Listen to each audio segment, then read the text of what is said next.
नमस्ते दोस्तों। आज हम हमारी दीदी है, साथ में दोनों लोग गीत गाएंगे। अच्छा लगे तो लाइक करिएगा। पापा कौनी नगरिया जुआ खेलिया हो, पापा कौनी नगरिया जुआ खेलिया हो, पापा हमरा के जुआ में हार अइला हो, पापा हमरा के जुआ में हार अइला हो।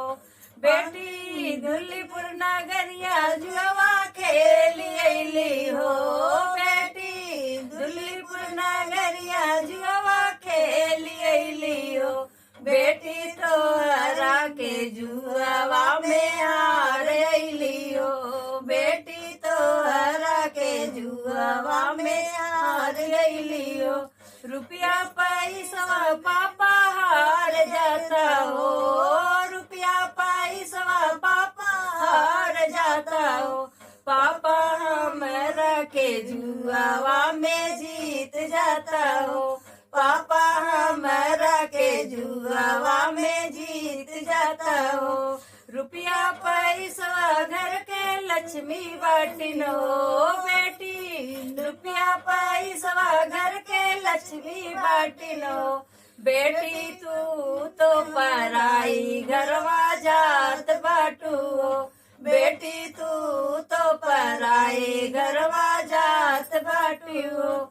चाचा कौनी नगरिया जुआ खेली अइला हो, चाचा कौनी नगरिया जुआ हार अइला हो, पापा चाचा हमरा के जुआ में हार गइला हो, चाचा हमरा के जुआ में हार अइला हो। दुल्लीपुर नगरिया बेटी खेली अइली हो, बेटी दुल्लीपुर नगरिया जुआ खेली अइली हो, बेटी तोहरा के जुआ में हार गइली हो, बेटी तोहरा के जुआ में हार अइली हो। लटवा गिलसिया चाचा हार जाता हो, लटवा गिलसिया चाचा हार जाता हो, चाचा हमरा के जुआ में जीत जाता हो, चाचा हमरा के जुआ में जीत जाता हो।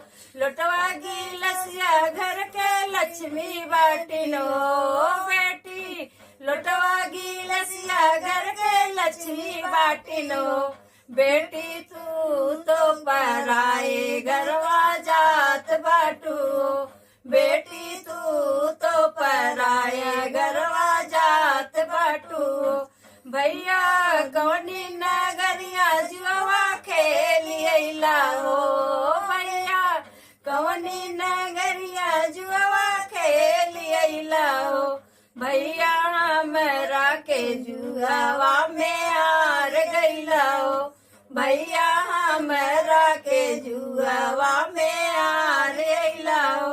दुल्लीपुर नगरिया जुआ खेली अइली हो, बहिनी दुल्लीपुर नगरिया जुआ खेली अइली हो, बहिनी तोहरा के जुआ में हार गइली हो, बहिनी तोहरा के जुआ में हार गइली हो।